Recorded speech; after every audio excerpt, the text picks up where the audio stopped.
കാത്തിരിപ്പിന് വിട. മുട്ടിക്കടവ് നിവാസികൾക്ക് സ്വപ്ന സാക്ഷാത്കാരം. നിലമ്പൂർ പുന്നപ്പുഴയ്ക്ക് കുറുകെ നിർമ്മിച്ച മുട്ടിക്കടവ് പാലവും അപ്രോച്ച് റോഡും മന്ത്രി PA മുഹമ്മദ് റിയാസ് ഉദ്ഘാടനം ചെയ്തു. ബജറ്റിൽ ഉൾപ്പെടുത്തി 6,20,00,000 രൂപ ചെലവഴിച്ചാണ് നിർമ്മാണം പൂർത്തിയാക്കിയത്. നാളുകളായുള്ള കാത്തിരിപ്പിനൊടുവിലാണ് പാലം യാഥാർത്ഥ്യമാവുന്നത്. മന്ത്രി PA മുഹമ്മദ് റിയാസ് പാലവും അപ്രോച്ച് റോഡും തുറന്നുകൊടുത്തു. ഈ ഗവൺമെന്റ് അധികാരത്തിൽ വരുമ്പോൾ 5 വർഷം കൊണ്ട് 100 പാലങ്ങളുടെ പ്രവൃത്തി പൂർത്തീകരിക്കണമെന്നാണ് സർക്കാർ ലക്ഷ്യമിട്ടതെങ്കിൽ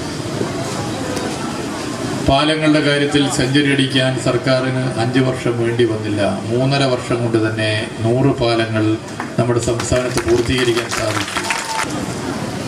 MLA ഭരണകക്ഷിയാണോ പ്രതിപക്ഷമാണോ എന്ന് നോക്കിയല്ല, ഒരു നാടിന് ആവശ്യമായ പദ്ധതിയാണോ എന്ന് നോക്കിയാണ് LDF സർക്കാർ വികസനത്തിന് ഫണ്ട് അനുവദിച്ചിട്ടുണ്ട്.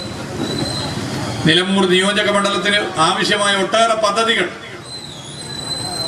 ന്യായമാണെന്ന് കണ്ടുകൊണ്ടാണ് 2016 മുതൽ LDF സർക്കാർ അധികാരത്തിൽ വന്നതിന് ശേഷം നിരവധി പദ്ധതികൾ നടപ്പിലാക്കിയത്. 90 മീറ്റർ നീളം വരുന്ന മുട്ടിക്കടവ് പാലത്തിന് 4 സ്പാനുകളാണുള്ളത്. പാലത്തിന് 7.5 മീറ്റർ വീതിയുള്ള കാരേജ് വേയും 1.5 മീറ്റർ വീതി വരുന്ന നടപ്പാതയും ഉൾപ്പെടെ 9.5 മീറ്റർ വീതിയുണ്ട്.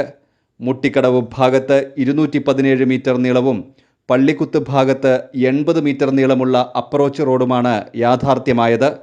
ചടങ്ങിൽ Nilambur block panchayat president T. Pushpavalli അധ്യക്ഷത വഹിച്ചു.